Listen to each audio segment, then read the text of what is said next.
Thần thổ địa. Thổ địa được tôn là phúc đức chánh thần. Danh xưng này kết hợp bằng 4 từ, chẳng dễ dàng có hay tùy tiện tôn đại.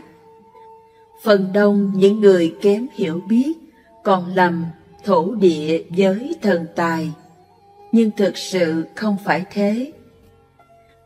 Là thần thổ địa thì phải hội đủ 4 điều. 1. Phải có đủ phúc báu. 2. Phải có đức hạnh.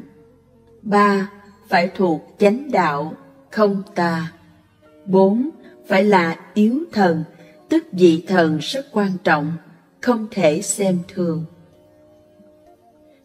Trong Kinh Địa Tạng phẩm 10 từng nhắc và xác nhận, nếu người nào ăn chay, tu tốt, thì thần thổ địa rất hoan hỷ, luôn hộ vệ trú xứ đó hạnh phúc bình an.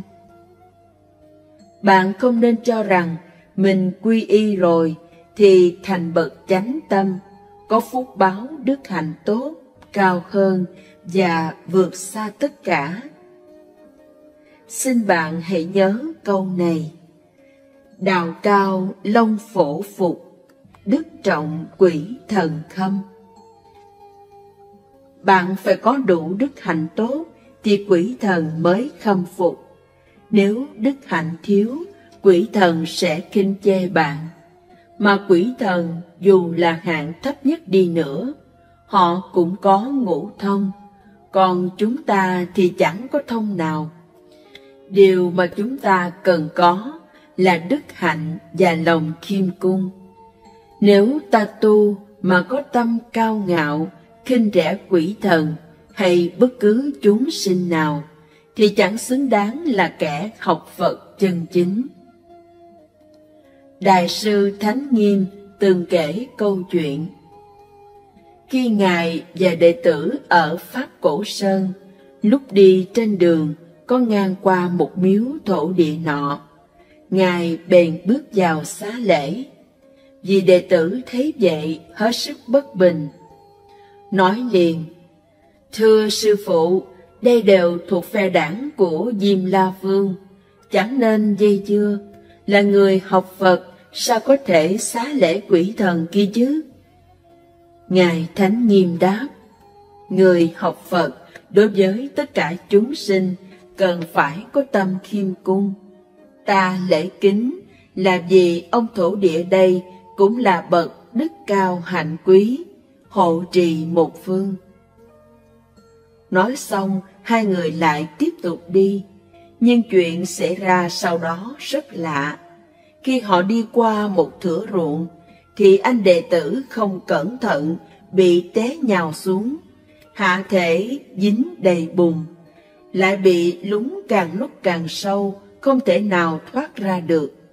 Ngài Thánh Nghiêm lập tức hiểu ngay, mỉm cười bảo đệ tử: con hãy mau mau hướng về ông thổ địa sám hối, nói là đại thần chẳng nên chấp nhất lỗi người nhỏ mà chi.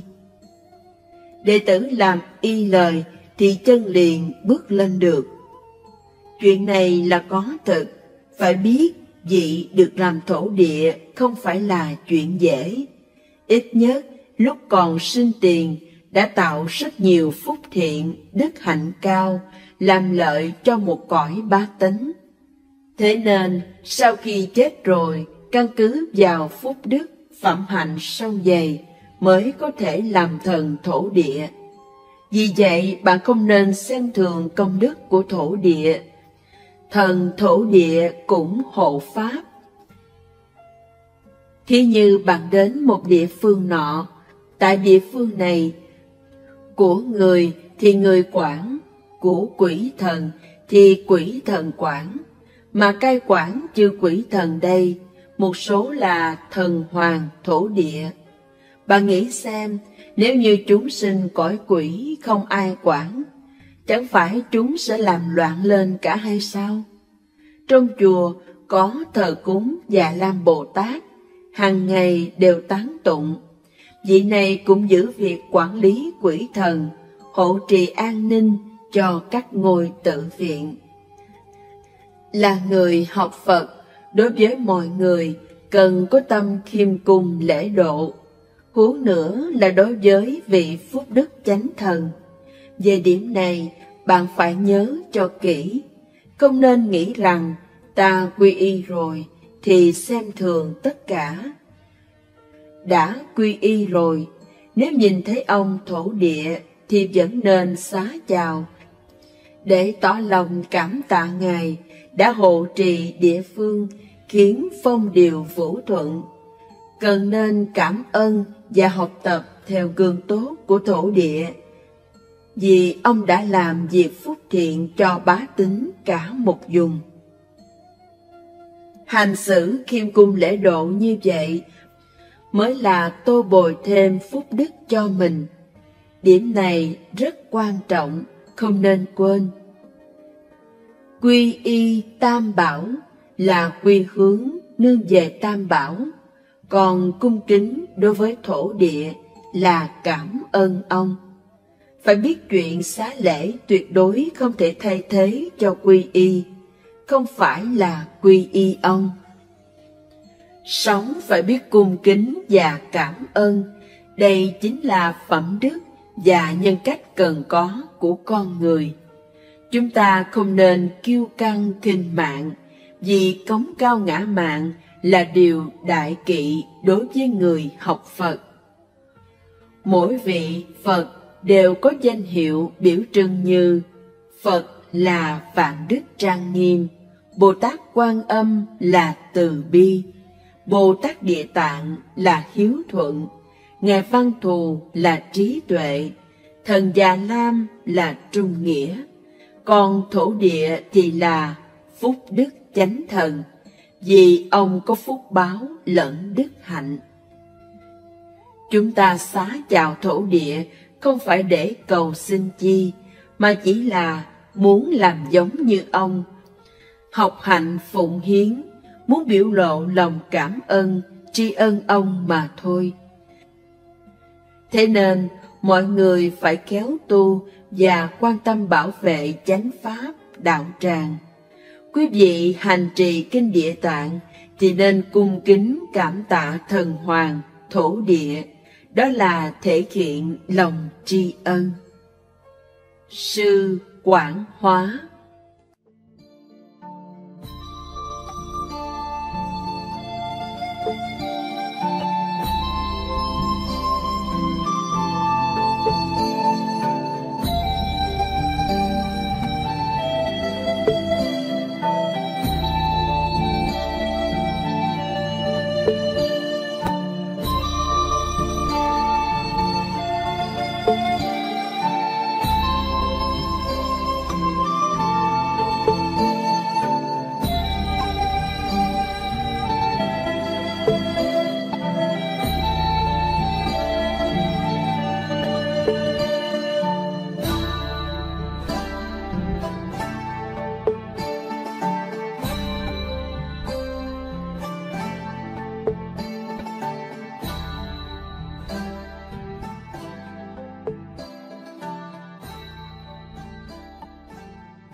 Vấn xuyên đại địa chấn.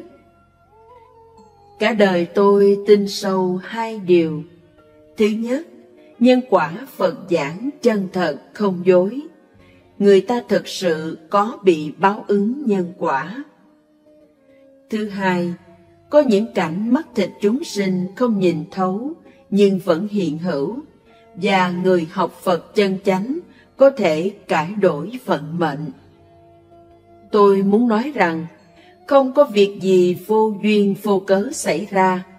Xin lấy chuyện chồng và con gái tôi mà nói, nhân duyên rất xấu. Cho dù tôi học Phật nhiều năm, song vẫn khó thể buông xả các đức. Trong giấc mộng mới đây, tôi mơ thấy có một kiếp mình là tú tài nghèo, đã có vợ rồi, nhưng vì muốn cưới vợ bé mà ruồng bỏ vợ lớn. Con gái hiện nay của tôi vào kiếp trước là thiếu nữ, từng bị tôi cưỡng bức, Cô ta căm giận nói, tôi thù ông đời đời kiếp kiếp, nguyện sẽ làm ông tiêu tan tất cả. Tỉnh dậy tôi ngẫm kỹ, thế quả đúng không sai. Đời này tôi mang thần nữ, lo nhà cho chồng xong thì chia tay. Hiện nay chồng và con gái đối với tôi lạnh nhạt như người dân. Họ chỉ liên hệ khi cần tiền, ngoài việc đó ra thì chẳng thèm lý đến tôi. Những chuyện xảy ra cho chính bản thân tôi đều là có thực. Hôm nay tôi kể ra chỉ mong rằng những ai hữu duyên xem đến bài viết này sẽ cảnh giác, nhất tâm nhất ý, sám hối tu hành, làm theo lời Phật dạy, chọn pháp môn tu thích hợp căn cơ mình, hành cho thấu đáo để giải thoát xa lìa khổ đau. Riêng bản thân tôi tu pháp môn niệm Phật. Cha mẹ tôi qua đời rồi, tôi mới biết đến Phật Pháp. Ở công ty, cha mẹ của tôi luôn được mọi người ca ngợi là hiền lành, trung thực, tốt bụng. Nhưng mẹ tôi đến 57 tuổi thì chết vì bệnh ung bướu thực quản. Phụ thân tôi lúc 63 tuổi thì bị gãy xương chân dẫn đến bại liệt và qua đời. Song thân tôi đồng mất trong 1 năm, chỉ cách nhau 3 tháng. Sau khi cha mẹ tôi mất, đã để lại cho tôi rất nhiều đả kích, khiến tôi hầu như sống không bằng chết. Có một thời gian tôi rất muốn chết luôn theo họ. Trong tình huống tinh thần suy sụp như thế, tình cờ tôi biết đến Phật Pháp, thật là tri ân. Khi đó, sư huynh khuyên tôi nên tụng kinh Địa Tạng. Tôi nhất tâm nhất ý thực hành, không có bất kỳ tạp vọng nào khi tụng kinh.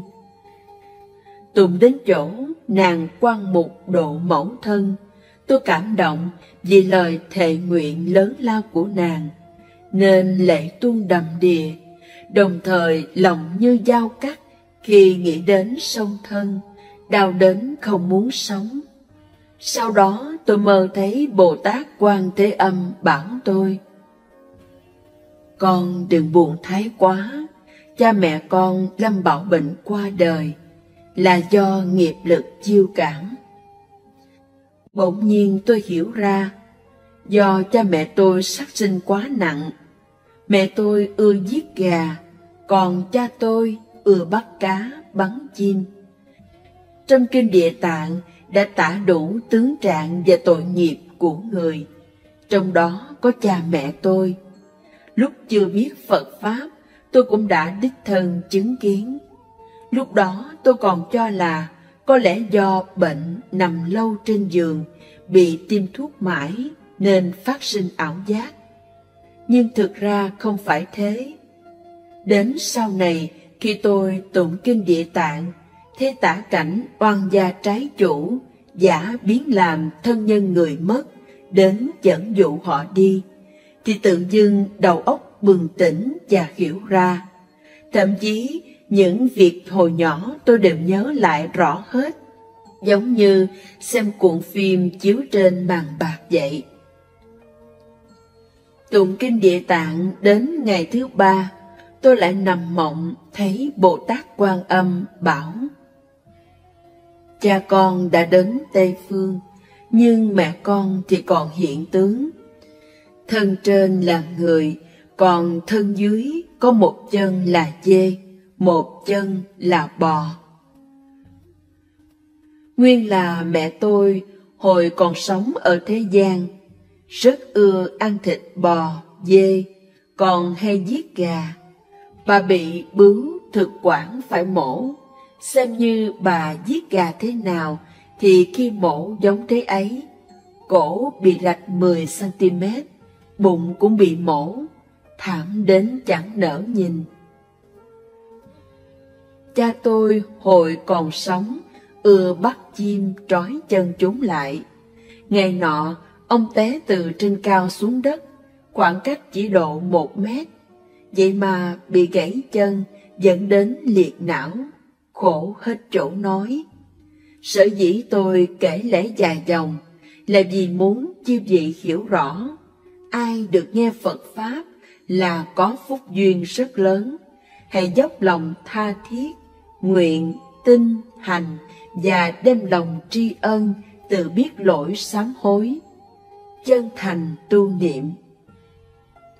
Còn một việc nữa, trước đêm Vấn Xuyên bị đại địa chấn, tôi nằm mơ, thấy rất đáng sợ. Có thiên nhân phẫn nộ nói: bọn các ngươi những tội sát đạo dâm vọng, không ác nào mà không làm. Kể cả kẻ tu học Phật mà tâm miệng chẳng tương ưng, phải để cho các ngươi tự nếm ác quả của mình. Nói xong, một chân thiên nhân tung ra đạp chết rất nhiều người, đá sập rất nhiều nhà. Bàn chân ông to khổng lồ, định tiến tới giẫm đạp tôi. Tôi phát hoảng, vội cầm miếng giáp sắt màu trắng che trên đỉnh đầu, miệng liên tục niệm Nam Mô A Di Đà Phật và thoát nạn. Tỉnh dậy, mồ hôi tuôn đầy. Nghe ngoài đường con chó đối diện sủa rất ghê. Tôi lập tức ngồi bật dậy đọc câu phàm hữu tướng gia thị hư vọng để tự trấn an mình. Nào về trưa hôm sau, Vấn Xuyên xảy ra động đất. Điều thứ ba là, lúc tôi học Phật, có một dạo hay chạy đông rảo Tây, đối với việc tu học và pháp môn niệm Phật sinh thối tâm, nên có lúc muốn buông hết, bỏ không tu nữa. Nào về tối đó tôi nằm mộng, thấy Phật Thích Ca bảo: con phải kiên tâm, Tây phương có Cực Lạc, có Phật A Di Đà. Nói xong Ngài đưa tay chỉ, tôi liền thấy Phật A Di Đà tỏa ánh kim quang chói lọi chiếu đến tôi.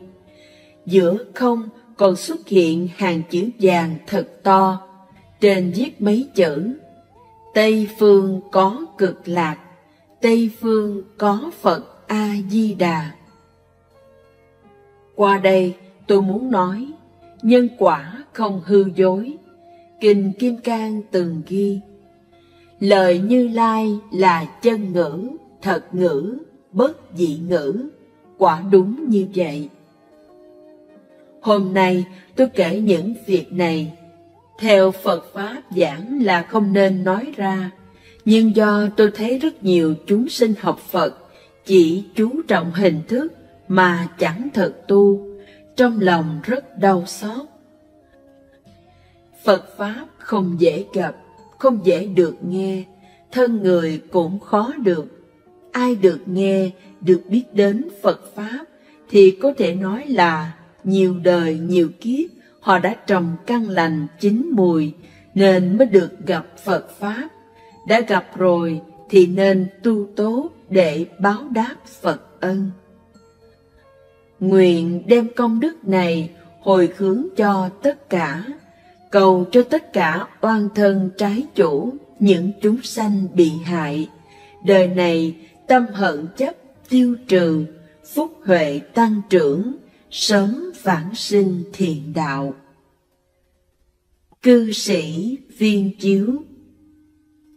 Nữ sĩ Viên Chiếu tụng kinh Địa Tạng đạt hiệu quả rất mau, vì cô không khởi tạp niệm. Khi tụng đến chỗ nàng Quan Mục độ mẫu thân, cô cảm động vì lời thệ nguyện lớn lao của nàng. Lệ tuôn đầm đìa, lòng như dao cắt khi nghĩ đến song thân. Đây là hiếu tâm và sự đồng cảm với tâm tình của nàng Quan Mục. Do vậy mà Chiêu Cảm Bồ Tát Quan Thế Âm báo mộng, mô tả rõ cảnh trạng hiện thời của song thân cô. Đây là lý do vì sao có người mới tụng vài bộ thì đạt cảm ứng liền, có người lại chẳng thấy chi, là do có đủ thành tâm hay không thôi. Điểm thú vị là kinh Địa Tạng tuyên dương ca ngợi Bồ Tát Địa Tạng, và giảng rõ công hạnh thệ nguyện của Ngài. Nhưng lần này, vị Bồ Tát báo mộng lại không phải là Bồ Tát Địa Tạng, mà là Bồ Tát Quan Âm, chứng tỏ chư Bồ Tát luôn hữu tương liên kết, không hề phân biệt đùn đẩy trách nhiệm như phàm nhân. Phật ký thác chúng sinh cõi Ta Bà cho Bồ Tát Địa Tạng và yêu cầu Bồ Tát phải độ cho chúng sinh không đọa ác đạo cho đến trước khi Bồ Tát Di Lặc, vị Phật tương lai giáng trần. Đây là một trọng trách cực kỳ khó, vậy mà Bồ Tát Địa Tạng vẫn hứa. Phật từng xác nhận Ngài và chư Bồ Tát từng hóa thân trăm ngàn ức vào cõi Ta Bà độ chúng sinh. Chắc chắn Bồ Tát Địa Tạng vẫn phải tiếp tục độ chúng sinh như lời đã hứa với Phật, mà cách tốt nhất giúp chúng sinh không đọa cõi ác là giúp họ hiểu nhân quả để hành đúng chánh pháp, biết tự bảo vệ mình. Có điều, khi chúng ta được tiếp xúc với hóa thân Bồ Tát Địa Tạng, ta vẫn không hề hay biết và chẳng nhận ra. Song cũng rất dễ nhận ra Bồ Tát, vì bất cứ ai gặp Ngài hay ở xa mà nhận được lời dạy của Ngài thì đều có chung một điểm là lực tỉnh giác mãnh liệt, tinh tấn tu, dũng mãnh, nguyện dứt ác tu thiện, bỏ mặn ăn chay, nghiêm trì giới luật, chặn đứng con đường sa vào ác đạo ngay trong hiện đời.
Chị của Ích Tây. Bài này là nguyên tác của A Minh, thuộc bên Phật giáo Tây Tạng, kể về một phụ nữ tự sát. Thông thường, những người tự sát đều đọa địa ngục, nhưng nhân vật nữ trong đây không những chẳng đọa địa ngục mà còn chuyển sinh làm nam. Xin chuyển đến quý vị làm tư liệu nghiên cứu. Trong giới luật Phật chế, không những cấm tự sát mà còn luôn nhấn mạnh tự sát là tội cực kỳ nặng. Người tự sát lúc chết thân tâm mang nhiều thống khổ, tạo thành cừu hận. Vì những niệm này mà sau khi tự sát rồi, nếu phúc mỏng phải sa vào địa ngục, thọ đại thống khổ.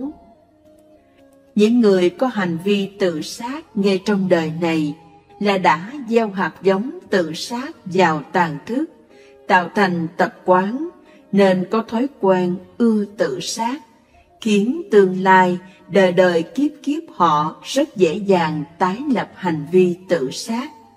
Hơn nữa, kiếp sống nào cũng bị quả báo mang nhiều bệnh, đoạn thọ, vì tội không biết trân quý sự sống mình từng có được. Trong bài này, người tự sát là chị của Ích Tây. Chị ông từ khi phát hiện ngực mình có khối u, khi đến y viện khám mới hay là ung bướu ác tính thời kỳ đầu, bắt buộc phải phẫu thuật.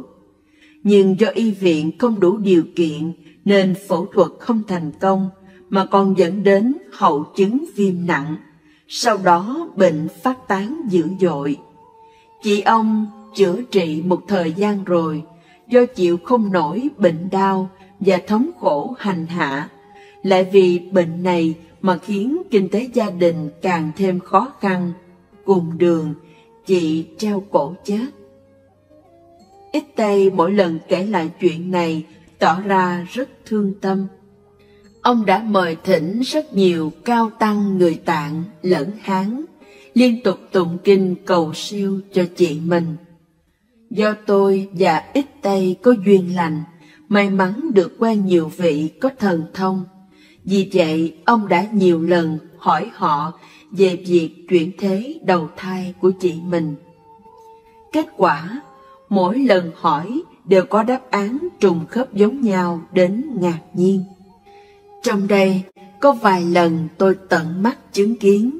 Vì muốn cho quý vị có tư liệu tham khảo, nên tôi không ngại mình vụng về thiển lậu, xin ghi ra đây để chia sẻ.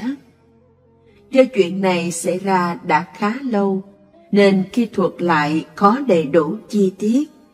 Nhưng điểm chính là việc này hoàn toàn có thật, ngàn chân muôn thật.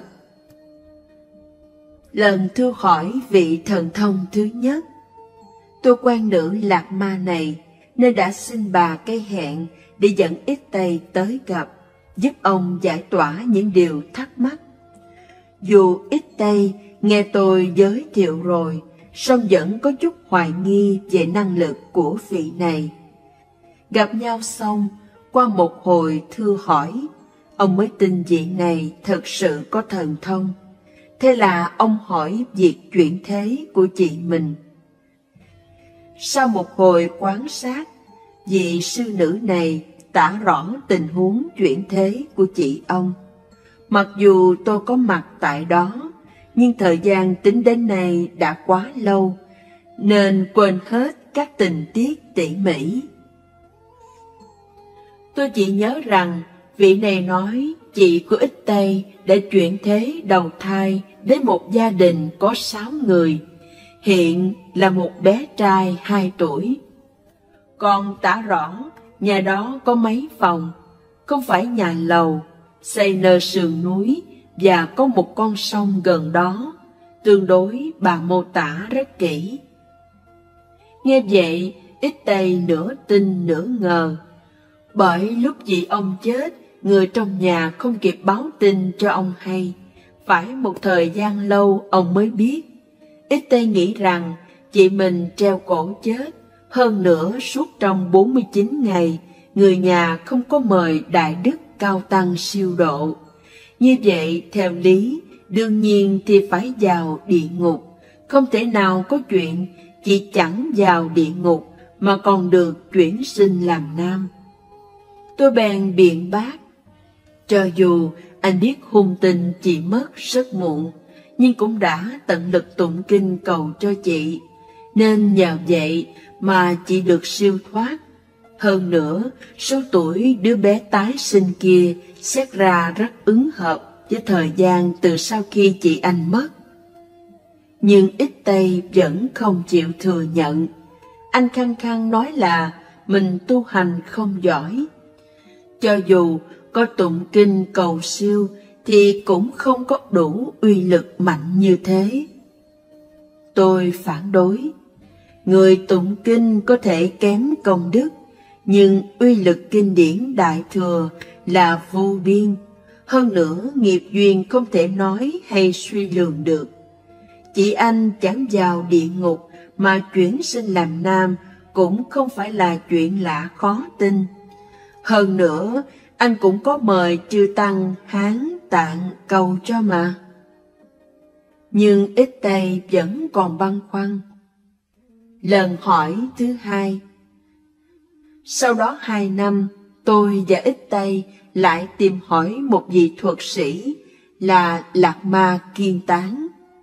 Ông này sau một hồi quan sát đã cho đáp án giống y như lời vị nữ Lạc Ma trước đây đã nói. Nhưng ông mô tả tỉ mỉ hơn.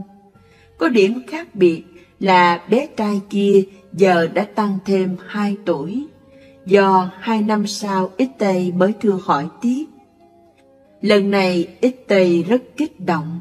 anh đã bắt đầu tin về tình huống chuyển sinh của chị mình. Nhưng anh vẫn nói với tôi, phải thỉnh một vị thượng sư tu Kim Cang Thừa quan sát giùm cho lần nữa, thì anh mới yên lòng. Lần thứ 3, thỉnh vị Phật sống Ca Chu trứ danh cầu mộng quan sát. Chúng tôi quen một vị Lạc Ma nổi danh ở huyện lân cận. Kiếp trước Ngài là một Rinpoche vô cùng nổi danh ở đất Tạng, hầu như ai cũng biết. Mặc dù đời trước Ngài có học thức vô cùng uyên thâm, nhưng Ngài lại nổi tiếng về thần thông cao tột. Đời này Ngài tái sinh, xuất gia học Pháp, tu trì, sự nghiệp độ sinh vô cùng sung mãn, vẫn hiển lộ nhiều chuyện thần kỳ. Tôi và Ít Tây rất có duyên lành với Ngài. Hơn nữa, ngay lần đầu Ít Tây đến bái kiến Thượng Sư, thì đêm trước đó Ngài đã mơ thấy một điềm lành. Chúng tôi ngụ tại chỗ Thượng Sư mấy tháng, cùng học Tạng ngữ và giúp Ngài về Hán ngữ. Hôm nọ, Ít Tây thu hết can đảm hỏi Thượng Sư về việc chuyển thế đầu thai của chị mình. Phải nói là Ít Tây rất có duyên lành nên được Thượng Sư đặc biệt quan tâm. Tối đó, Ngài nhập mộng quan sát. Sáng ra, Ngài truyền thị giả kêu tôi và Ít Tây vào phòng mình, rồi dịu dàng thuật lại tình huống chuyển sinh của chị Ít Tây. Về căn bản thì cũng giống như 2 lần trước. Có khác chăng là Thượng Sư giải thêm cho Ít Tây hiểu, do bé trai hậu thân của chị ông kiếp trước tự sát chết, nên đời này sẽ phải chiêu lấy hậu quả bị nhiều bệnh hoạn, đoạn thọ. Vì vậy, Ít Tây cần phải tụng kinh và phóng sinh thật nhiều để hồi hướng cho chị, mai ra mới có thể hóa giải tình huống bất lợi kia. Cuối cùng Thượng Sư nói, chỗ của chị ông chuyển thế, cư ngụ rất gần nhà Ít Tây. Ngài mỉm cười hỏi Ít Tây, con có muốn đi tìm gặp bé trai là chị mình chuyển sinh hay không? Lần này Ít Tây đã hoàn toàn tin vào việc đầu thai vào cõi thiện của chị mình. Hơn nữa, đối với Thượng Sư còn phát sinh niềm tin vô hạn. Anh xin được thọ giáo, học Pháp với Ngài. Thượng Sư bèn quan sát căn cơ và nhân duyên Ít Tây, rồi truyền cho anh Pháp bổn tôn phi thường thù thắng.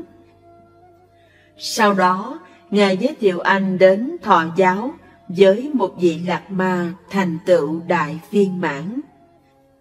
Thật không ngờ, vị thầy mà Ít Tây đến thọ Pháp lại chính là Sư Kiên Tán. Thực ra còn có mấy vị Thượng Sư khác nữa cũng đều giải rõ chuyện này, nhưng tôi chỉ kể bao nhiêu đây thôi.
Tự sát đọa cõi ác. Thượng Sư Đạt Ni được công nhận là một vị hóa thân thù thắng, công phu cao, thành tựu đại viên mãn. Thời thanh niên, Ngài trường kỳ bế quan khổ tu, chứng thực kiếp trước giác tỉnh tròn đầy. Bề ngoài, Ngài làm ra vẻ như là kẻ疯điên, nhưng có đủ thần thông tự tại. Ngài thường đem giáo pháp làm lợi chúng sinh hữu duyên. Mặc dù có thần thông, nhưng Ngài không hiển lộ cẩu thả. Chỉ khi quan sát cơ duyên kỹ càng rồi, Ngài mới thực hành bi hạnh lợi sinh. Thế nên, dù có nhiều người thỉnh Ngài quan sát vị lai hay các nhân duyên khác, Ngài thường dịu dàng từ chối, lấy cớ mình là phàm phu, không rành việc ba đời, và giải thích rằng tất cả đều do nghiệp quá khứ đã chín mùi nên trổ quả, cần thản nhiên gánh lấy và chân thành cầu Tam Bảo gia trì cho tất cả vô ngại. Nhưng khi gặp nhân duyên thù thắng, thì Ngài cũng tùy cơ tiết lộ, làm lợi cho chúng sinh hữu tình. Bây giờ, tôi xin ghi sơ lại những điều mình đích thân chứng kiến, cảnh Ngài dùng trí tuệ cao thâm, quan sát nhân quả ba đời, để chia sẻ cùng mọi người. Đầu tháng 6 năm 2000, Ngài được mời đến Trung Quốc Hoàng Pháp, tạm trú vài ngày ở Thành Đô, được vô số tín chúng đến bái kiến thịnh giáo. Ngài không nề mỏi mệt, luôn đáp ứng cho họ mãn nguyện. Một chiều nọ, có cô X, khoảng tuổi trung niên, đến bái kiến thưa thỉnh, cầu Ngài quan sát, xem dùm tình huống chuyển sinh của thân mẫu đã quá cố. Cô X kể rằng, vào năm 1994, do gây cãi trong gia đình, mẫu thân cô uống thuốc độc tự sát. Khi đó cô chưa biết Phật Pháp, chưa quy y Tam Bảo. Do chẳng hiểu đạo nên không kịp thời làm siêu độ cho mẫu thân. Mấy năm sau, cô mới quy y Tam Bảo. Học hỏi giáo lý Phật và biết được người tự sát đa phần đều phải đọa địa ngục. Do vậy trong lòng hết sức lo âu, nên khẩn cầu Ngài quán sát siêu độ giùm. Sau khi tôi phiên dịch cho Ngài nghe xong, Ngài khai thị: Ta là phàm phu, không thể quán sát mẫu thân con hiện thời ở đâu.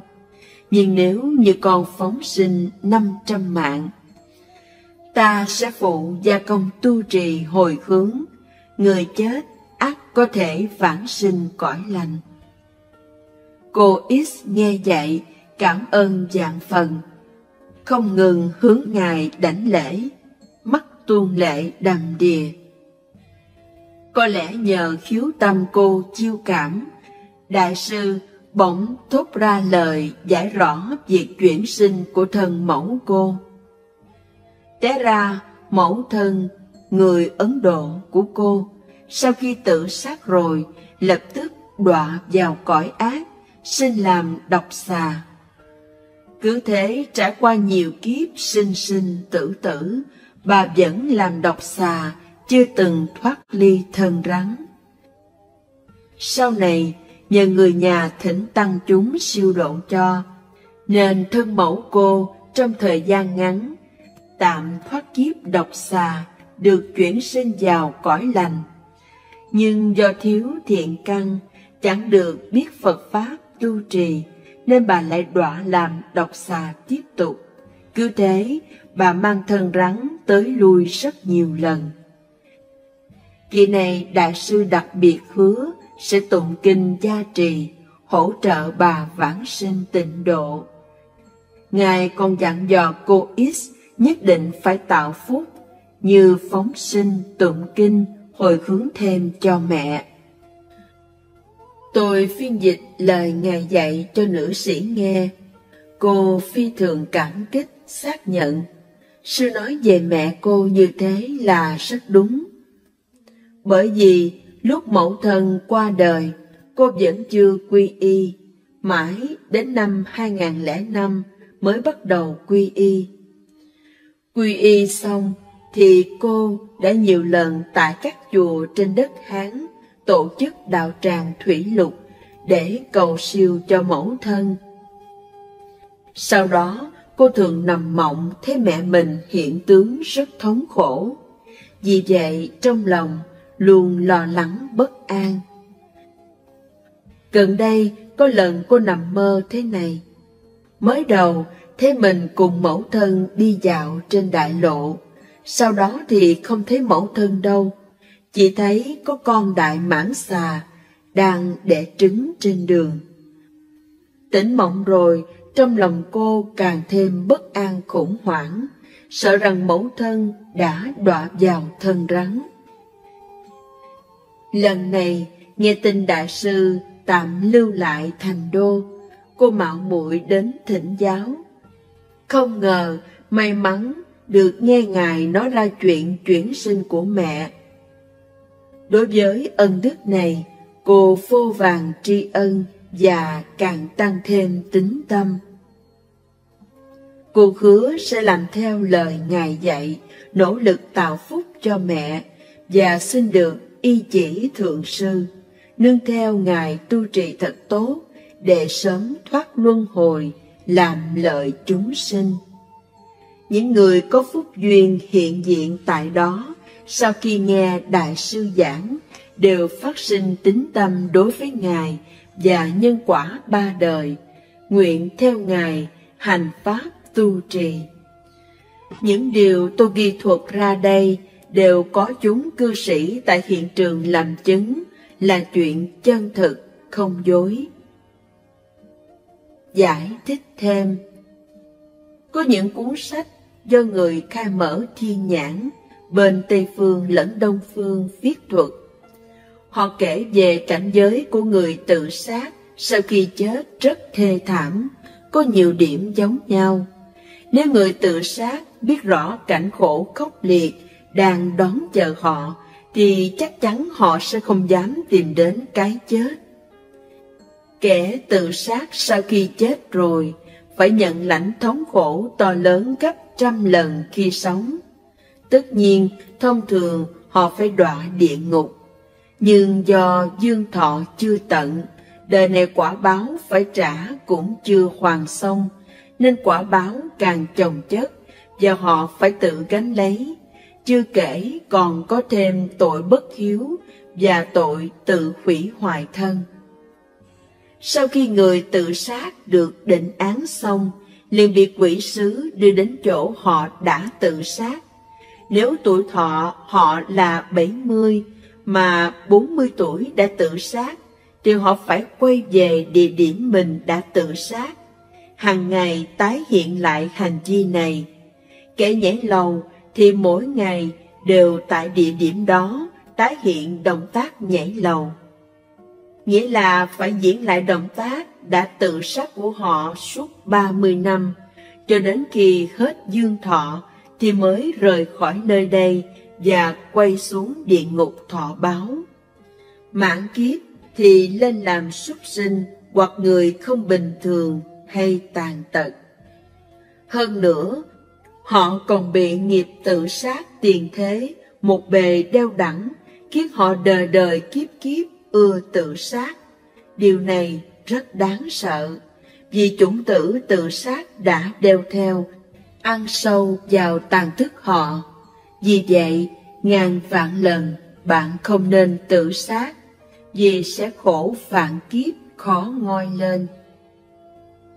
Lạc Ma Đỉnh Quả Khâm từng nói, khi một người chọn tự sát, trừ việc thần thức phải đi theo ác nghiệp ra, họ tuyệt không có được lựa chọn nào khác. Chưa kể, họ có thể bị lệ quỷ khống chế, sử dụng lực sinh mệnh của họ. Lúc sống, đa số người đều cho rằng chết là hết, là kết thúc, là giải thoát khỏi mọi thống khổ. Họ hoàn toàn không biết rằng sau khi tự sát xong, họ sẽ khổ khốc liệt. Lúc này có hối hận thì cũng đã muộn.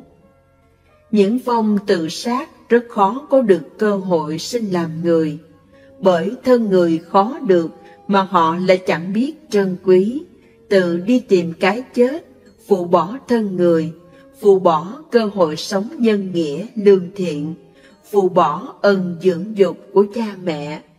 Người tự sát còn gây ra nhiều ảnh hưởng xấu cho nhân gian, nên họ thường phải sinh vào cõi thú, không dễ mang thân người.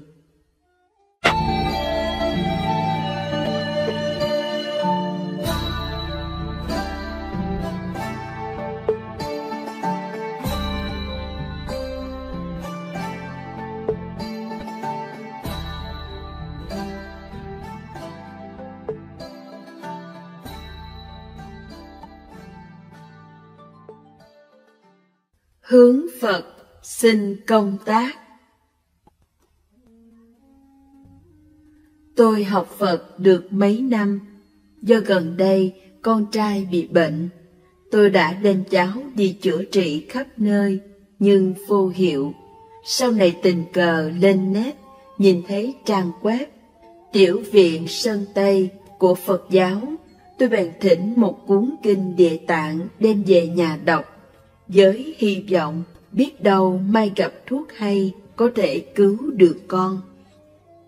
Thế nhưng vừa mới lật vài trang đã thấy quá khó, do văn từ nhiều, lại là chữ phồn thể. Hơn nữa trong đây còn miêu tả rất nhiều loài quỷ thần, hoàn toàn trái ngược với thuyết vô thần và quan niệm của thế giới hiện đại mà tôi từng học trong trường. Đọc kinh không hiểu nên tôi rất muốn nghe giải thích. Vì vậy tôi bèn lên mạng tìm trang web giảng giải kinh của Sư Tịnh Không. Kể từ đó tôi được lợi rất nhiều. Rõ ràng nhất là sức khỏe tôi được cải thiện tốt hơn. Trước đây tôi theo phong trào giảm cân, ăn kiêng nhưng không giảm mập, còn khiến bao tử, ruột bị bất ổn. Trong người nóng, sinh chứng bí tiểu, không còn khí lực, sức khỏe rất tệ. Tụng kinh được mấy năm, tôi thấy sức khỏe mình chuyển tốt hẳn lên, đặc biệt là bệnh của con trai. Khi ở trong thành, tôi vô phương chữa trị chứng co rút của cháu. Lúc về quê thì tình cờ gặp một vị đông y vô cùng hiền thiện. Trải qua gần 1 năm chẩn trị, bệnh tình thằng bé hồi phục hết 9/10. Đây cũng là động lực khiến tôi càng kiên trì tu học Phật. Năm nay, vì lý do cá nhân, tôi nghỉ việc, ở nhà ngót 6 tháng. Sau đó tôi quyết định đi tìm việc mới. Nhưng một kẻ không có sở trường chuyên môn như tôi, lại ở vào độ tuổi trung niên, không có tài gì vượt trội lớp trẻ, nên tôi có cảm giác nếu không khéo sẽ bị xã hội đào thải. Bởi vào những năm 2008, 2009, các thế hệ hậu bối nhân tài xuất hiện đầy, nên một phụ nữ trung niên như tôi muốn tìm được công tác thích hợp không phải là chuyện dễ.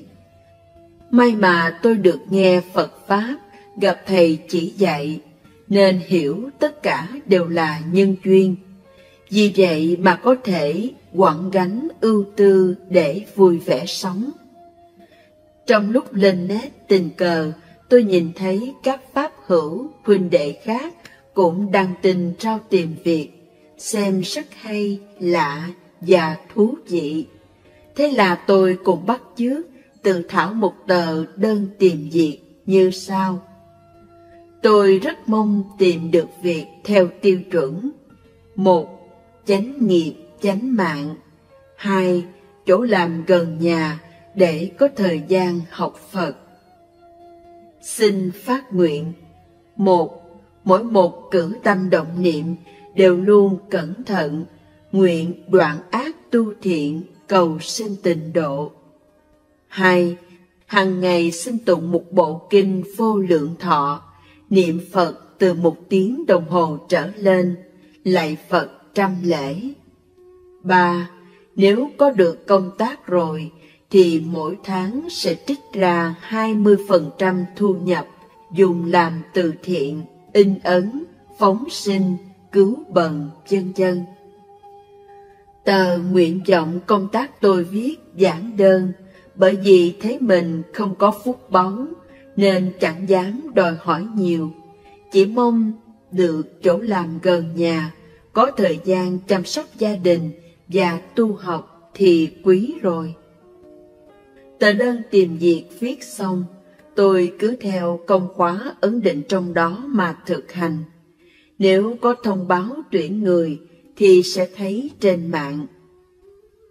2 tuần trôi qua chưa có kết quả gì.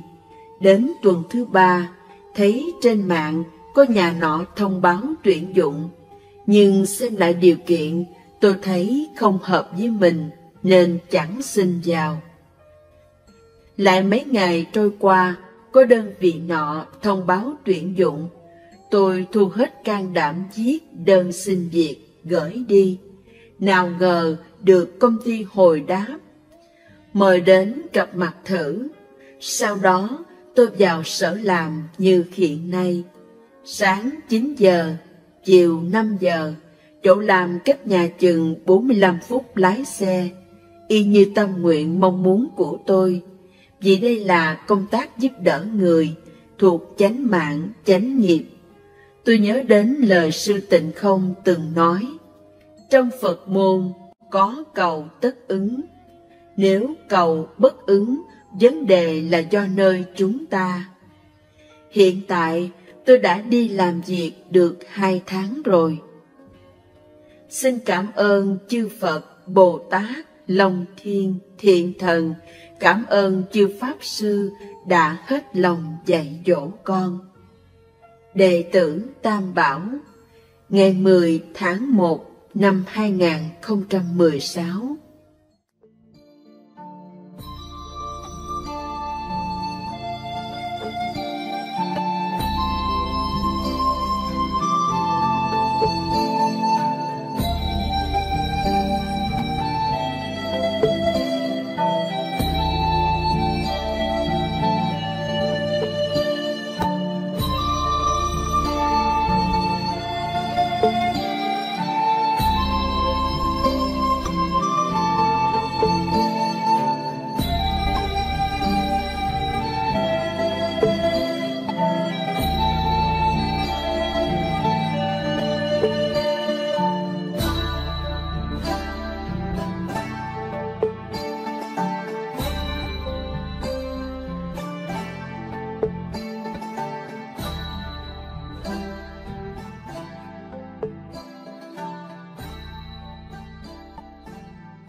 Tâm sự người vợ. Bài tự thuật này là của Viên Viên, hội viên đoàn Tâm Thượng Liên Hoa. Chị ngày xưa đã trải qua kinh nghiệm thống khổ tận cùng.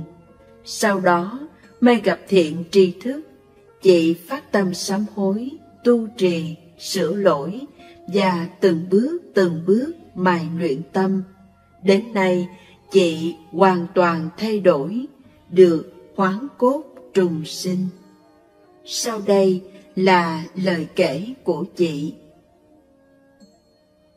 1. Tự làm tự chịu. Lúc còn là thanh nữ ở nhà, tôi sống rất bất hiếu. Do phụ thân có tính nóng nảy, khi vui thì cư xử tốt với mẹ con tôi, nhưng hễ lên cơn giận thì không đánh cũng là quát tháo, mắng chửi, khiến tôi mang cảm giác sống không an toàn.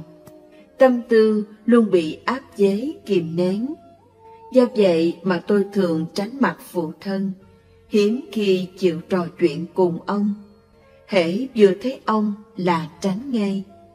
Tôi không hề nghĩ đến cảm thọ của cha, không hề biết điều này sẽ làm ông tổn thương, khó chịu. Sau này, từ An Huy, tôi chuyển đến Thượng Hải sống và quen biết người chồng hiện tại bây giờ. Mới đầu, hàng ngày chúng tôi nhắn tin cho nhau, bỏ nhiều thời gian trò chuyện qua phone. Tình cảm ngày càng thấm thiết, hơn 1 năm thì kết hôn. Kết hôn xong, tôi sống chung với ba mẹ chồng. Mới đầu qua giai đoạn khách sáo, rồi thì bầu không khí chuyên chế, hung hãn, áp bức, nghi ngờ bắt đầu vây bủa quanh tôi. Chồng tôi bận đi làm, đến tối mới về. Tôi đa nghi như Tào Tháo, nên hay nghi thần nghi quỷ, không ngừng gọi điện cho anh. Bây giờ nghĩ lại, đây cũng do tôi lớn lên từ gia đình có cảm giác không an toàn. Lại thêm tôi chưa hiểu Phật Pháp, quen chìm trong vô minh, không biết tỉnh giác, kiểm soát tự ngã. Tôi lúc đó rất lười nhác, tan sở về nhà thì lo ngủ, ngủ cho tới lúc ăn cơm còn không muốn thức dậy. Mẹ chồng kêu ra ăn cơm, tôi vẫn không vui. Bản thân tôi hễ cho ra chút gì là luôn muốn được nhận lại, không thu được chi thì ôm phiền vào lòng. Có lần tôi còn đến công ty của chồng mách chuyện, không hề nghĩ mình làm như vậy sẽ tạo thành ảnh hưởng không tốt nơi đơn vị anh. Chồng tôi rất tức giận, lại thêm những mâu thuẫn trước đây tích lũy, khiến anh rất khó khăn. Kết quả, đây là lần đầu anh đề nghị ly hôn. Đương nhiên tôi chẳng đồng ý, mặc dù bên ngoài tôi giả bộ nhún nhường, nhẫn nhịn, nhưng trong lòng tôi rất tức giận, cảm thấy bọn họ, tất cả nhà chồng, đều có lỗi với tôi. Đã cưới tôi về, vì sao không cho tôi vui vẻ? Mặt mày tôi cả ngày u sầu, nhất là mỗi khi nhìn thấy mẹ chồng thì hận không được lập tức chạy về phòng đóng cửa lại ngay. Lúc ăn cơm, chồng tôi là khó khăn nhất, vì phải ngồi giữa hai người đàn bà nghịch nhau nên sắc mặt rất khó coi. Vì vậy mà anh về nhà càng lúc càng muộn. Chuyện đi vắng, du ngoạn ngày càng nhiều, khiến tôi oán khí trong lòng ngày càng lớn. Kết hôn được hơn 1 năm, tôi sinh ra đứa con gái. Đây đúng ra phải là một việc hạnh phúc, nhưng những ngày tháng thống khổ của tôi lại bắt đầu. Bởi vì đối với mọi sự tình, tôi luôn nhìn theo chiều hướng xấu. Mẹ chồng chăm sóc tôi suốt thời gian ở cữ.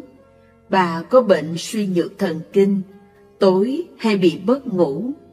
Cha chồng còn phải đi làm, nên các việc trong nhà, bồng cháo, nấu nướng đều do bà lo. Tôi còn oán bà buổi tối không chịu trông cháu. Hết tháng ở cữ rồi, tôi chăm sóc con, càng cảm thấy mẹ chồng chỗ nào cũng muốn gây khó dễ cho mình.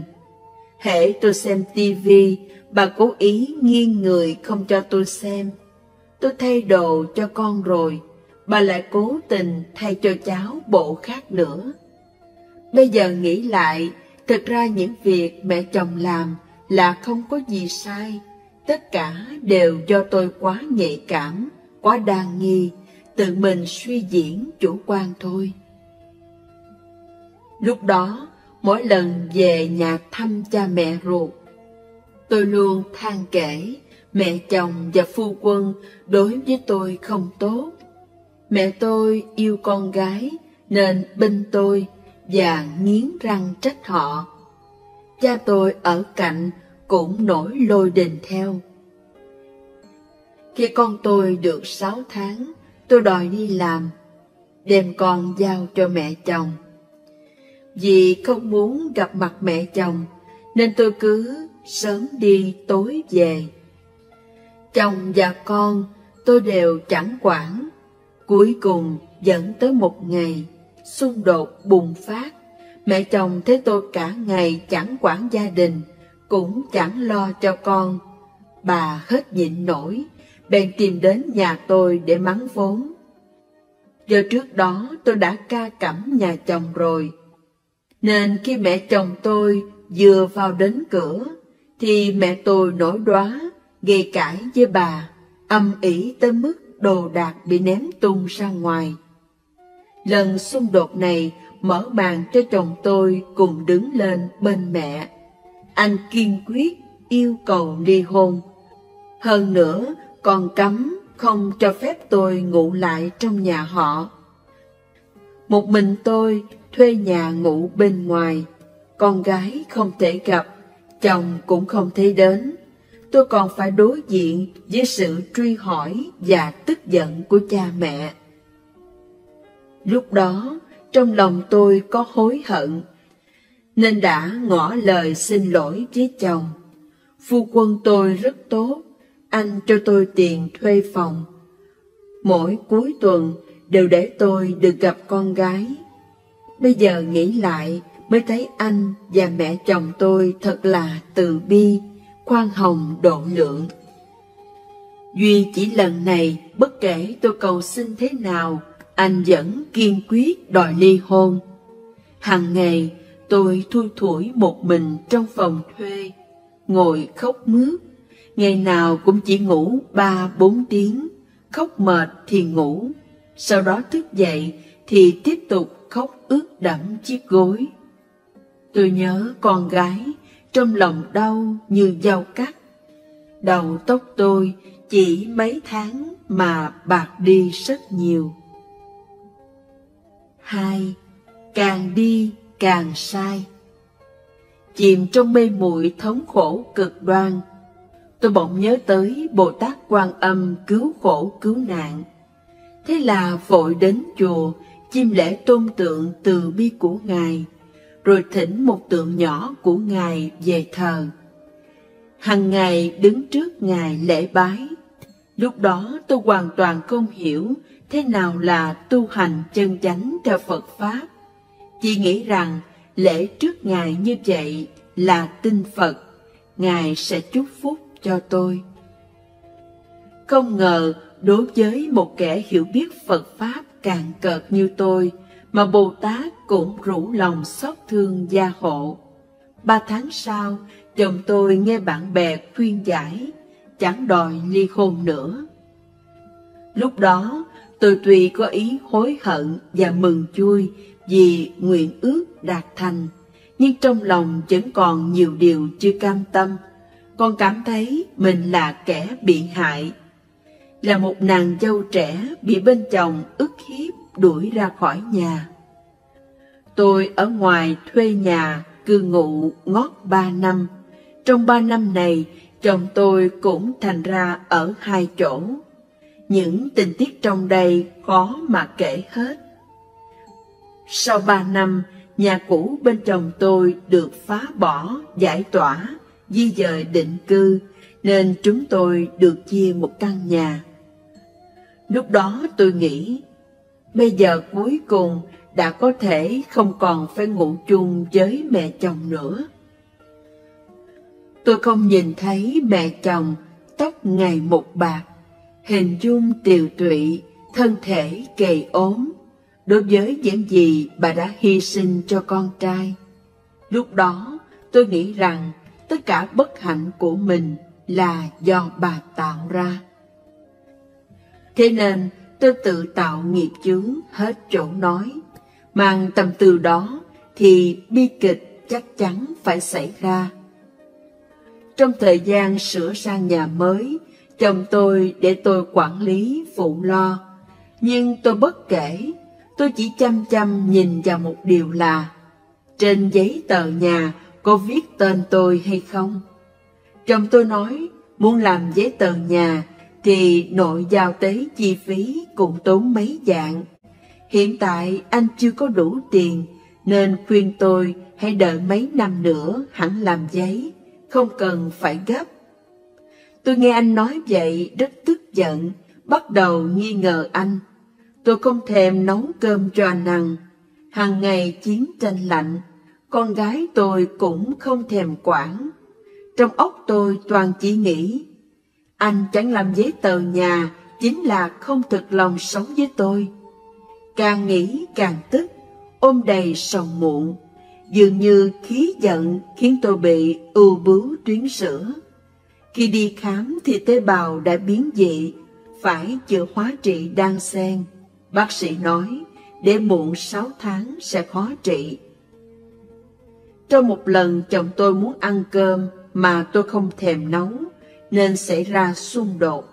Anh nhịn hết nổi, đã ra tay đánh tôi. Tôi liền báo cảnh sát. Sau đó, tôi càng nghĩ càng uất, bèn đến hội phụ nữ, than oán mẹ chồng, do chẳng nghĩ đến hậu quả. Trong lúc bực tức, tôi tìm đến đài truyền hình, rêu rao trên tiết mục hòa giải, kể oán mẹ chồng đủ điều, gây ra ảnh hưởng và tai tiếng cực xấu cho mẹ chồng. Bây giờ nghĩ lại, đúng là lúc đó tôi không bằng cầm thú. Thuở tôi và chồng mới quen nhau, anh từng khuyên tôi đi học kế toán và sắp xếp cho tôi đến công ty bà con anh để học, giúp tôi biết rành việc sổ sách. Kết hôn rồi thì anh tài trợ cho tôi học đại học tài chính. Sau đó, nhờ có mẹ chồng giúp trông con, nên tôi mới toàn tâm toàn ý học thành tài. Khi mẹ ruột tôi bị bướu bao tử, chồng tôi đã lo giúp cho bà nhập viện, tìm bác sĩ hay chữa trị, mua thuốc. Việc mua thuốc men lúc đó khó khăn, dù có tiền cũng khó mua được. Mẹ chồng còn giúp tôi tìm phòng thuê hạ giá, để cha mẹ tôi xuất viện rồi có thể cư trụ an lạc. Tất cả đều là đại ân đức, nhưng tôi lại đối với họ thế này. 3. Gặp Phật Pháp được trùng sinh. Do vụ đứng tên giấy tờ nhà và con gái đi học mà tôi xảy ra tranh chấp không ngừng với chồng, cộng thêm những uất ức oan khuất trước đó, nên trong cơn tức giận không nghĩ đến hậu quả, tôi đã đến pháp viện đệ đơn ly hôn. Khi chồng tôi nhận được giấy tòa đòi, liền tìm tôi bàn bạc, nhưng tôi tránh mặt, chẳng thèm nói chuyện với anh. Bây giờ hồi tưởng lại, lúc đó tôi thiệt vô minh hết chỗ nói. Do tôi luôn có cảm giác không an toàn, cộng thêm bản tính hay cho mình là trung tâm. Thực ra tôi cần tiền, cần nhà, cần con, chứ không hề muốn ly hôn. Tôi chỉ muốn chồng quan tâm tới mình, nghe mình mà thôi. Trong thời gian đó, tôi đúng là sống không bằng chết. Nghĩ lại mình trước đây vốn là một cô gái thuần khiết, bị cái nhà họ áp bức đến nỗi biến thành như thế này. Thế nhưng vì sao lại đến nước này? Làm thế nào mới đúng? Sâu thẳm trong đáy lòng tôi có cảm giác mình làm vậy là không đúng, nhưng lại không tìm ra đáp án. Trong thống khổ mê muội, tôi lại đến chùa lễ Bồ Tát. Vẫn là giống như trước đây, tôi cứ khấu đầu lại cầu Bồ Tát gia hộ, chỉ điểm phá mê. Lần này tôi tiến thêm một bước là kết duyên cùng Phật Kinh. Một cuốn thiện thư, không phải kinh Phật, ngày đó hấp dẫn tôi. Ngoài bìa có đóa sen trang nhã. Tôi nhìn rất ưa, đó là cuốn Tâm Thượng Liên Hoa Thứ Đệ Khai tập 6. Mỗi câu chuyện trong sách thu hút hấp dẫn tôi, khiến tôi đọc đi đọc lại ngót mấy lần. Nhất là trong đây có một bài viết của một người vợ có cảnh ngộ giống hệt như tôi. Nói lên nỗi niềm thức tỉnh giác ngộ, tự nhìn ra lỗi. Tôi cảm thấy mình thua xa cô vợ kia, vì cô ta phản tỉnh thật là sâu sắc. Tôi nghĩ đến những điều mình đã làm, lương tri bắt đầu thức tỉnh. Sau khi về nhà, tôi ngồi kiểm điểm lại bản thân một hồi, rồi bật khóc to. Lần này không phải là khóc vì oan khuất, mà vì cảm thấy mình có lỗi với người quá nhiều, thật quá nhiều đi. Tôi là kẻ vô ân, những gì người làm cho mình thì luôn cho là lẽ đương nhiên. Tôi sống không có trách nhiệm với cha mẹ ruột lẫn cha mẹ chồng. Là con không tròn hiếu đạo, là vợ không tròn bổn phận. Nhìn góc độ nào tôi cũng đều không tốt. Khi tôi nhận ra mình đã sai quá mạng thì vội vàng đi rút đơn kiện lại. Nhưng đã muộn. Tôi vừa rút đơn thì chồng tôi cũng đã nộp đơn khởi tố, còn dứt khoát bảo tôi: anh đã tha thứ cho tôi vô số lần, nhẫn nhịn tôi vô số lần, anh chịu đựng quá đủ rồi, nên kiên quyết ly hôn. Bây giờ tất cả xem như vô phương cứu chữa. Tôi cảm thấy mình thực tại quá thống khổ, không ai có thể hiểu, thông cảm cho. Thế là ngay trong ngày xét xử, tôi uống hết một liều thuốc ngủ, viết một phong thư tuyệt mệnh, rồi nằm trên giường liệm đi. Trước thời gian tự sát, tôi được Liễu sư tỷ dìu dắt, hướng dẫn đến chùa kết duyên với Kinh Địa Tạng. Ngày nào cũng tụng, hy vọng Bồ Tát từ bi không bỏ rơi tôi. Đồng thời, tôi cũng cố gắng tham gia đội Liên Hoa. Trong ngày cuối cùng, tôi có biểu lộ ý nghĩ lìa bỏ thế giới này. Sau đó tôi được biết, trong suốt 2 ngày tôi hôn mê, các pháp hữu trong đội luôn tụng kinh niệm Phật hồi hướng cho tôi. Các đồng nghiệp bạn thân thấy tôi 2 ngày rồi không tới sở làm, mà liên lạc tôi cũng không được, nên họ lo lắng cùng tới nhà tôi thăm thử. Phát hiện tôi đang hôn mê bất tỉnh, nên vội chở tôi đến y viện cấp cứu. Đúng là chư Phật Bồ Tát không hề bỏ rơi tôi, nhờ vậy mà tôi được cứu sống. Mấy ngày trước khi tự sát, tôi từng gửi tiền phóng sinh cho đoàn Liên Hoa. Có lẽ nhờ ý thiện muốn mở con đường sống cho loài vật, mà trong vô hình cũng đã mở sinh lộ cho chính tôi. 4. Bắt đầu chuyển đổi. Phu quân tôi yêu cầu khởi tố ly hôn, song do tôi tự sát nên bị hoãn lại. Thế nhưng việc gì đến phải đến, không thể do tôi thực sự nhận ra sai lầm mà cứu chữa được ngay. Tại Pháp Đình, dù tôi khóc lóc van xin thế nào, chồng tôi vẫn lạnh như băng, không mảy may xúc động. Anh thẳng thừng nói không còn chút cảm tình nào với tôi. Lời lẽ lạnh lùng, ánh mắt băng giá càng khiến tôi khóc ngất. Tôi kiên quyết không đồng ý ly hôn. Lúc đó, tòa cũng không phán ly hôn, chỉ bảo tôi có cố níu kéo cũng vô nghĩa thôi. Nếu sớm biết có ngày nay thì ban sơ đừng làm vậy. Hôm đó tôi khóc sướt mướt cho đến khi về tới nhà, vẫn còn khóc mãi, khóc đến không còn sức để khóc nữa, thì nằm chết dí trên giường mà rên rỉ. Trong thời gian này, một mình tôi cô lẻ ngủ tại căn nhà mới. Chồng và con tôi ở bên nhà chồng. Phu quân hầu như không nói chuyện cùng tôi. Có nói gì thì chỉ là yêu cầu ly hôn. Tôi chỉ có thể gặp con gái mỗi cuối tuần một lần. Tinh thần và sức khỏe tôi cực kỳ tồi tệ. Mặt mày ảm đạm, không còn chút sinh khí. Mỗi lần con gái gọi điện tới nói nhớ mẹ, tôi đều khóc, khóc đến không còn sức để khóc. Đêm đến, tôi thường mất ngủ, dù có ngủ cũng luôn thấy ác mộng, thức dậy thì lại bắt đầu khóc tiếp. Ban ngày, tôi luôn rơi vào ưu tư sầu khổ. Hễ nghĩ là nhớ tới những điều sai mà tôi đã làm trong quá khứ, không kèm được, toàn thân phát run. thở cũng không nổi, mồ hôi tuôn đầy, chẳng muốn ra khỏi cửa. Tôi rất sợ gặp người.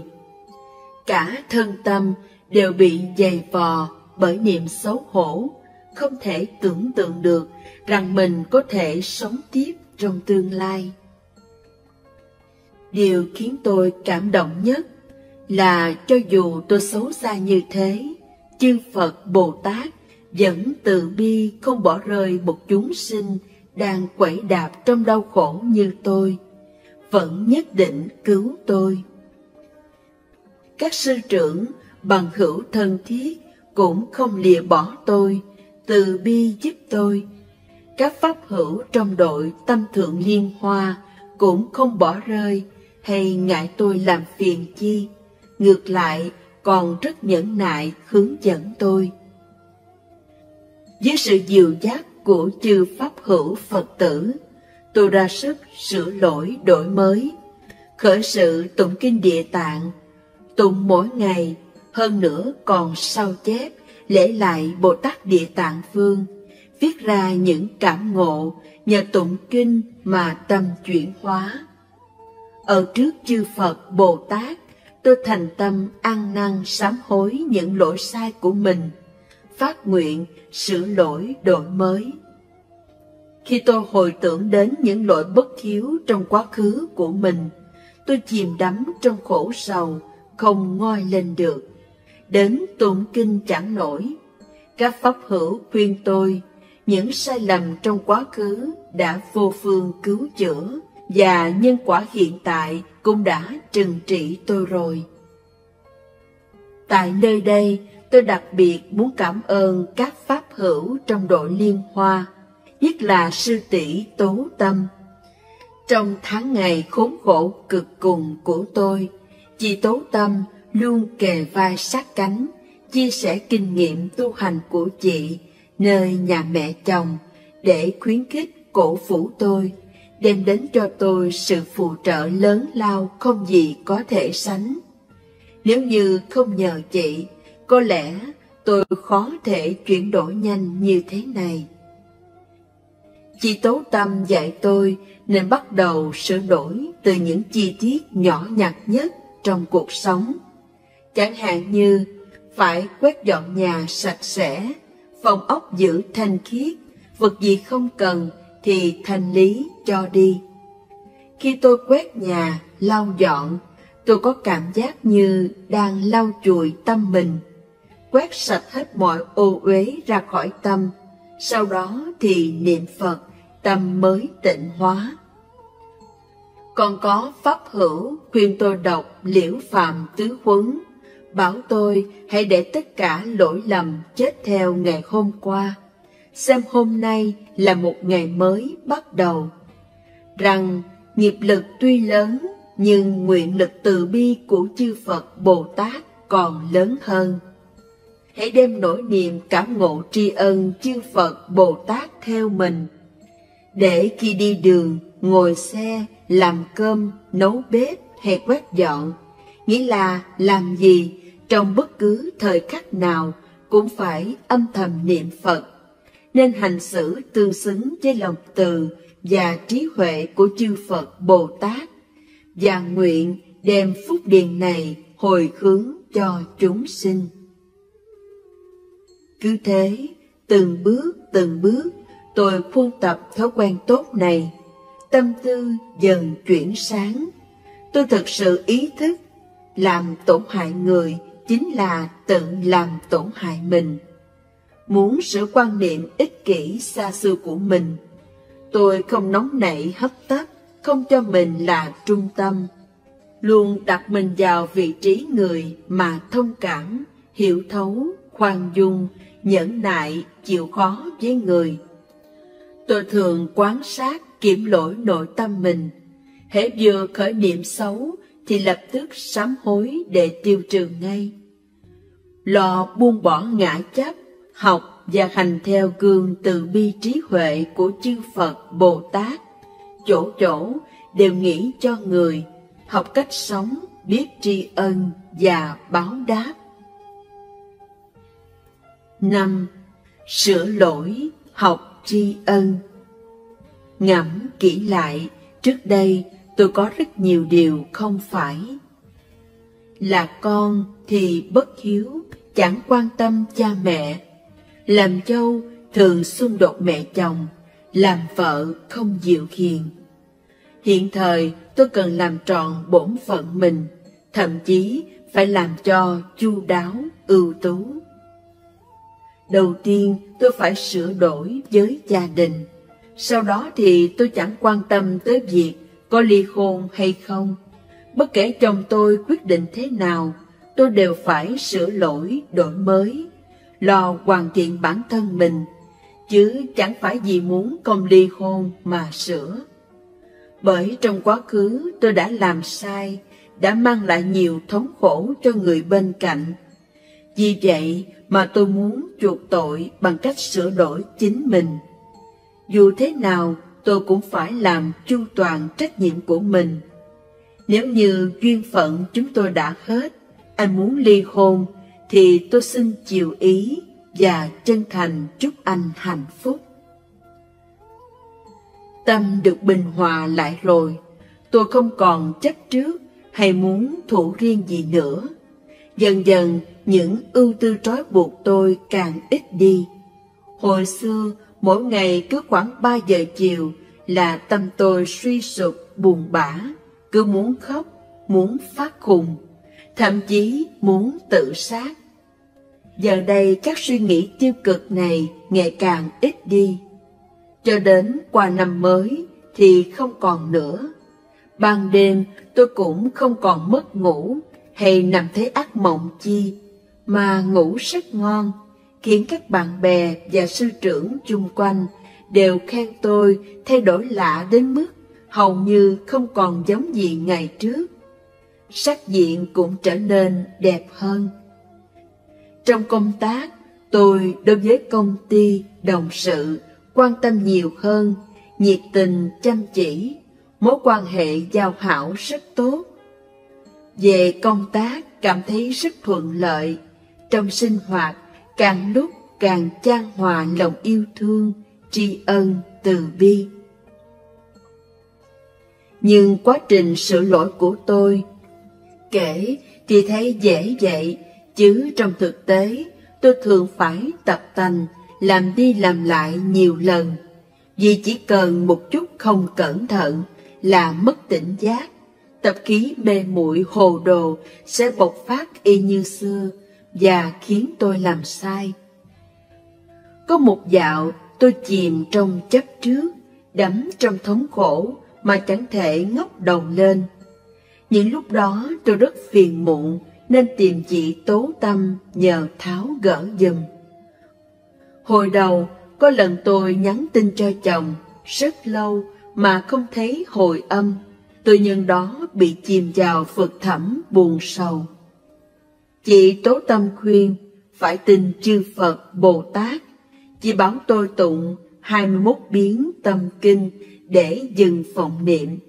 Hãy y theo Phật Pháp dạy mà làm đúng bổn phận con gái, nàng dâu, vợ hiền.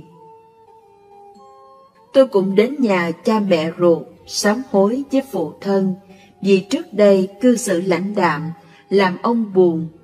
Tôi khóc, phụ thân cũng khóc. Tôi nói mình bất hiếu, đã biết lỗi sai, xin phụ thân tha thứ. Cha tôi bảo, biết sai là tốt, ông tha thứ cho tôi. Hiện nay tôi và song thân cảm tình rất tốt, tính cáu gắt của phụ thân cũng đỡ rất nhiều. Tôi nhắn tin cho chồng và mẹ chồng, cảm tạ đại ân đại đức của họ, cảm ơn họ quan tâm chăm lo cho con gái tôi, hướng họ sám hối những lỗi sai của mình. Tất nhiên bên chồng tôi không thể nào chấp nhận ngay được. Tôi hiểu, bằng kết giày 3 thước có thể làm tan chảy mau trong sớm chiều, bởi trước đây tôi đã làm họ tổn thương quá sâu. Mới đầu, mỗi cuối tuần khi tôi đến đón con gái, mẹ chồng không cho tôi vào cửa, còn các món quà tôi mua đem đến biếu bà đều bỏ ngoài cửa. Lúc đó trong lòng tôi nghĩ, cho dù mẹ chồng có đánh hay chửi mắng hoặc ném đồ vào tôi, thì tôi vẫn không bỏ cuộc, vẫn tiếp tục tặng quà. Bởi tất cả những gì tôi làm bây giờ là để cứu chuộc, tạ lỗi mà thôi. Dần dần, mẹ chồng đã chịu gọi điện tới, dặn tôi mua thứ này, thứ nọ, những đồ cần cho việc học tập của con gái đem đến. Cuối tuần, khi chồng tôi tới đón con, anh cũng ghé vào nhà xem tivi đôi chút. Mặc dù không trò chuyện cùng tôi, không ăn cơm tôi nấu, thì tôi cũng rất cảm ơn rồi. Tôi luôn giữ nhà cửa sạch sẽ. Anh tới thì tôi luôn pha trà nóng bưng lên mời. Do anh thường đi làm, tôi bảo anh để y phục dơ cho tôi giặt. Giải thích là mẹ đã rất cực nhọc rồi, nên để tôi làm tiện hơn. 6. Cải biến triệt để. Khi trong lòng không còn đòi quyền lợi cho mình, toàn tâm toàn ý chăm sóc người, chỉ muốn biểu lộ lòng tạ ơn, chỉ muốn làm được chút gì đó cho người. Hành vi này đã khiến nội tâm tôi hoàn toàn chuyển biến, và người cũng cảm nhận được lòng tôi. Cuối năm nay, chồng tôi ghé qua, tất nhiên không ăn cơm mà sẽ dùng tiệc tất niên bên chú. Anh cũng không mời tôi đi, tôi cũng chẳng giận, còn làm bánh ngon gửi tặng. Sau đó, mình tôi ở nhà quét dọn nhà cửa sạch sẽ, đợi anh và con gái ăn tiệc xong quay về. Qua mấy ngày sau, anh nói muốn tôi viết đơn nhận lỗi, muốn tôi chủ động từ bỏ quyền sở hữu nhà cửa. Tôi hoàn toàn đồng ý. Hơn nữa, trong lòng rất vui vẻ, vì anh đã cho tôi cơ hội sám hối. Tôi viết 2 đêm thì xong. Lúc này chồng tôi chủ động nói sẽ tặng tôi 20% sản quyền, nhưng tôi không hề yêu cầu, còn xác nhận mình tự nguyện buông bỏ tất cả sản quyền phòng ốc. Trước đây tôi xem trọng nhất là tài sản, nhưng bây giờ tôi thực tâm muốn buông bỏ hết mọi vật chất mà xưa kia tôi rất chú trọng. Bạn biết không, buông xả rồi thì trong lòng phi thường thoải mái, nhẹ nhõm. Tôi tận hưởng niềm kinh an khoái lạc chưa từng có. Đây là điều tôi thu được quá lớn lao. Qua xuân tôi vẫn kiên trì làm những gì cần làm. Quét dọn vệ sinh, lau nhà sạch sẽ, nhiệt tình làm cơm, nấu bếp. Tôi lưu tâm nghiên cứu các món chay ngon để nấu đãi người. Ngày xưa tôi vốn là cô gái lười nhác, nhưng bây giờ dù anh chỉ ghé thoáng qua thì thức ăn, nước uống, chăn mền, ghế, giường tôi đều giữ sạch sẽ. Bất kể anh có đến ở hay không, có dùng cơm hay không, thì tôi luôn làm mâm cơm tươm tất để sẵn. Lâu dần, anh cũng nhận ra tôi có thay đổi, bắt đầu giao hảo tốt hơn. Một ngày trung tuần tháng 3 năm nay, hôm đó trời rất đẹp. Anh bỗng đến bảo tôi thu xếp hành lý, giải thích là bạn anh vừa mua xe, mời cả nhà chúng tôi đồng đi du ngoạn. Tôi ngoan ngoãn chuẩn bị hành lý, dẫn con gái cùng đi. Trong chuyến du hành, anh mua kẹo mạch nha cho tôi ăn, nhưng mạch nha dẻo quá nên tôi ăn lúng túng, dính tùm lum, khiến anh bật cười. Chúng tôi du ngoạn rất vui. Con gái tôi rất vui sướng. Cả ba chúng tôi cùng hạnh phúc. Niềm hạnh phúc mấy năm rồi chưa từng có. Từ lần đi chơi đó về, anh bắt đầu ăn cơm tôi nấu. Chúng tôi bắt đầu giao lưu cảm thông nhiều hơn. Năm nay, ngày mùng 1 tháng 5, tôi và chồng đồng lên núi lạy Bồ Tát Địa Tạng Vương, ngụ lại núi một đêm. Buổi khuya nghe trong chùa tụng kinh khóa sáng, trong lòng đối với Bồ Tát bỗng thấy lưu luyến vô hạn. Tháng 10 năm nay, em gái tôi sắp kết hôn. Chúng tôi hẹn nhau sẽ đi bái Bồ Tát Địa Tạng. 7. Hạnh phúc như mơ. Bây giờ trong cuộc sống, chỗ nào cũng nhìn thấy tấm lòng tốt của chồng tôi bàn bạc.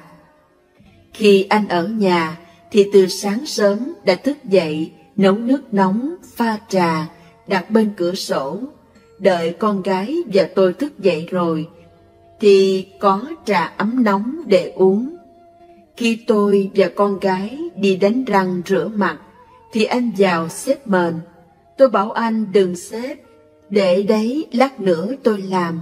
Nhưng anh dịu dàng nhìn tôi, vừa gấp xong cái mền. Tôi thật là không tròn phận vợ. Khi tôi tình cờ nói thích ăn sầu riêng thì hôm sau anh lập tức mua về, còn mua thêm quả vải to ở tận Sơn Trúc. Anh giải thích, phải ăn sầu riêng chung với trái vải Sơn Trúc, như vậy mới tốt, nếu không sẽ dễ bị nóng lắm. Anh thật là ông chồng chu đáo quá đi. Đúng lúc bạn bè tới thăm, tôi cùng họ dùng sầu riêng. Từ sở làm anh gọi điện về, hỏi tôi ăn có ngon không. Không phải vì lời hỏi thăm mà chính cung cách thể hiện tấm lòng quan tâm ân cần của anh khiến tôi thấy ấm áp vô hạn. Bây giờ mẹ chồng hàng ngày đều thay tôi đón con gái giùm. Bà dành cho tôi rất nhiều sự thoải mái. Để tan sở, tôi có thể đi làm những gì mình thích. Tôi thầm tri ân bà. Mẹ chồng còn luôn gọi điện dặn tôi chú ý. Khi trong người bị nóng thì phải ăn gì, bụng không thoải mái nên ăn gì. Thật là nhà có người già như có trân bảo vậy. Bình thường trong sinh hoạt, chồng tôi rất tế nhị. Anh quan tâm, lo cho tôi từng chút. Luôn kiểm tra xe để tôi chạy an toàn. Khi tôi đi họp bạn, anh âm thầm nhét tiền vào bóp tôi, sợ tôi không đủ dùng. Ngày cuối tuần, anh chẳng nói lời nào, dẫn tôi đi đến tiệm quần áo. Tôi ngỡ anh muốn mua y phục cho mình. Ai ngờ, anh toàn mua cho tôi. Ngày nghỉ, anh chở tôi đi ăn thức chay ngon ở khu phố lớn. Tôi là chúa ưa ăn hàng, rất khoái tẩm bổ thân thể đó nha. Sau khi ăn xong thì anh dẫn tôi đi xem phim.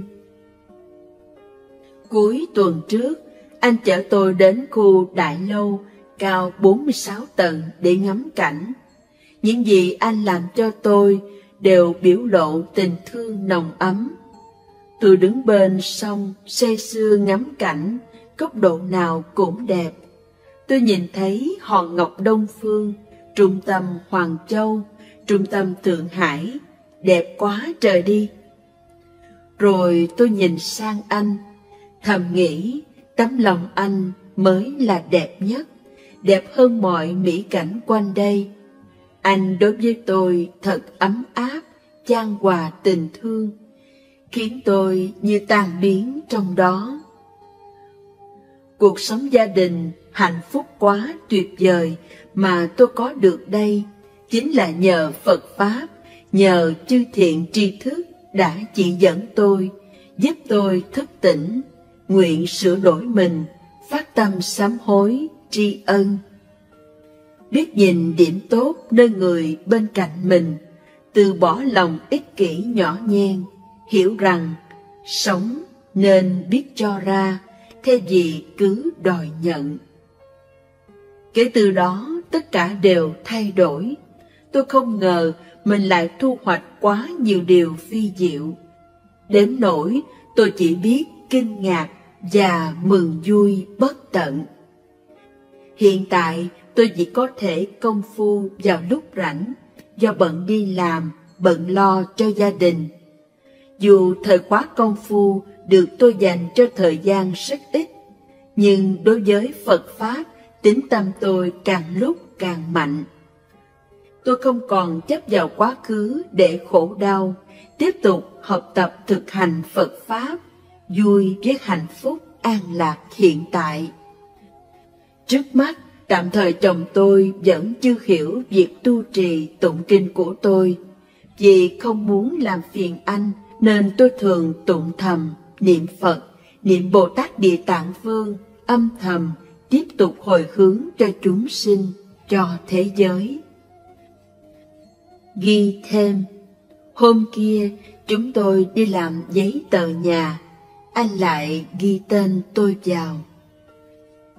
Hy vọng câu chuyện của tôi sẽ giúp các chị em phụ nữ đồng cảnh ngộ còn đắm trong vô minh đau khổ sẽ tìm được lối thoát giống như tôi. Lời bình. Anh chồng trong đây là người tử tế có trách nhiệm. Anh không hề lăng nhăng hay dở thói trăng hoa trong suốt thời gian dài xa cách bất hòa với vợ. Viên Viên viết bài tự thuật này trong trạng thái hoàn toàn tỉnh giác, nên luôn thấy ưu điểm bên nhà chồng và sẵn sàng tự nhận chỗ sai của mình. Cô đã nếm vị ngọt nhờ vào lòng chân thành hành trì Pháp Phật và tu sửa bản thân. Hạnh phúc này do chính cô tạo ra và tự chiêu cảm lấy. Sau đây là một câu chuyện kể khác nữa của Viên Viên.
Mối duyên của Dượng X.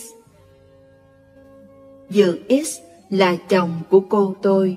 Mẹ Dượng X do xung đột trong gia đình, khó kham nên tự sát.